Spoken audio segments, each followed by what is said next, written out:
অন্ধকারে ডুবে গেছে তেল আবিব। শুনশান নীরবতার মাঝেও বাতাসে ভেসে আসছে অসহায় মানুষের করুণ কান্না। বাংকারের নিভু নিভু আলোয় মিসাইলের আঘাতে খণ্ড বিখণ্ড এক মানচিত্রের উপর নতমুখে বসে আছেন নেতানিয়াহু। চোখে গভীর হতাশা আর দীর্ঘ ক্লান্তির ছাপ। তার দৃষ্টি বারবার চলে যাচ্ছে সেই মানচিত্রের দিকে। স্বপ্ন ছিল একদিন ইসরায়েলের সীমানা ছাড়িয়ে যাবে, লেবানন থেকে সৌদি আরবের মরুভূমি, ভূমধ্যসাগর থেকে ফরাত নদী পর্যন্ত। কিন্তু আজ সেই স্বপ্নের সামনে দুর্ভেদ্য প্রাচীর হয়ে দাঁড়িয়ে আছেন ৮৬ বছরের এক লৌহ মানব। এমন একজন যাকে পশ্চিমা শক্তির পূর্ণ সমর্থন নিয়েও টলাতে পারেনি ইসরায়েলি বাহিনী। RICL TMX, যুগের পর যুগ স্থাপনা থাকে মজবুত। ইসরায়েলের অনেক ইহুদি, বিশেষ করে তালমুদ অনুসারী কট্টর ইহুদিরা বিশ্বাস করেন মধ্যপ্রাচ্যের সেই সব প্রাচীন অঞ্চল যেখানে একসময় ইহুদিদের পূর্বপুরুষরা বসবাস করতেন তা আসলে বৃহত্তর ইসরায়েলেরই অংশ। তাদের চোখে এই ভূখণ্ড শুধু ইতিহাস নয়, এটি এক পবিত্র উত্তরাধিকার। উগ্র ইহুদিবাদীদের ভাষায় এই অঞ্চলকে বলা হয় হেরিটেজ ইসরায়েল। এই প্রমিসড ল্যান্ড বা বৃহত্তর ইসরায়েলের মানচিত্রে মিশরের নীলনদ থেকে ইরাকের ফরাত নদী পর্যন্ত বিভিন্ন অঞ্চল অন্তর্ভুক্ত।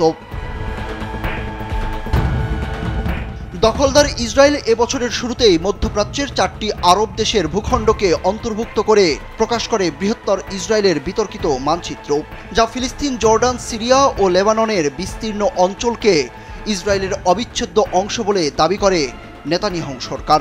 এই উস্কানিমূলক উদ্যোগে আরব রাষ্ট্রগুলো কেবল বিবৃতি আর নিন্দা জানিয়েই নিজেদের দায় সেরে নেয়। কিন্তু সবার মতো নন আয়াতুল্লাহ আলী খামেনি। তিনি বিষয়টি দেখেছেন গভীরভাবে, হালকাভাবে নয়। বিশ্ব ব্যবস্থার নৃশংস ও নিষ্ঠুর বাস্তবতা তিনি ভালোই বোঝেন। এই পৃথিবী বরাবরই শক্তির উপাসক, আর দুর্বলদের জন্য বরাদ্দ থাকে করুণা কিংবা অবহেলা। তাই নীরবে নিভৃতে জনতার চোখের আড়ালে তিনি তৈরি করেছেন প্রতিরোধের এক অদৃশ্য বলয়, যার চূড়ান্ত লক্ষ্য ইহুদি সম্প্রসারণবাদের এই মহাপরিকল্পনাকে থামিয়ে দেওয়া, প্রতিরোধ গড়ে তোলা। নেতানিয়াহুর যেই কূটকৌশল একে একে ইরাক, লিবিয়া ও অন্যান্য দেশকে ধ্বংস করেছে, সেই একই কূটকৌশল চালায় ইরানের ওপরও। ঝুঁকি নেয় নেতানিয়াহুর বাহিনী। কাপুরুষের মতো হামলা করে শীর্ষ ইরানি কর্মকর্তাদের হত্যার পর শুরু হয় এক অসম যুদ্ধ। তবে মাত্র 12 দিনের মধ্যেই পাল্টে যায় দৃশ্যপট। ইরানের পাল্টা আঘাতে তাসের ঘরের মতো ভেঙে পড়ে ইসরায়েলের বহু প্রশংসিত প্রতিরক্ষা ব্যবস্থা। মুহুর্মুহুর ক্ষেপণাস্ত্র হামলায় ধসে পড়ে আকাশকুসুম স্বপ্ন, যেখানে তারা গোটা অঞ্চলকে প্রমিসড ল্যান্ড বানানোর আশায় বিভোর ছিল। ইরানি প্রযুক্তি, কৌশল আর অটল প্রতিরোধের মুখে মুখ থুবড়ে পড়ে সেই সম্প্রসারণবাদী পরিকল্পনা। মাটিতে গড়াগড়ি খায় এক দখলদার শক্তির অহংকার, আর মধ্যপ্রাচ্যের বুকে নতুন করে জেগে ওঠে প্রতিরোধের আশা। বিশ্লেষকদের মতে বৃহত্তর ইসরায়েল গঠনের পেছনে পশ্চিমা দেশগুলোর সরাসরি মদত রয়েছে।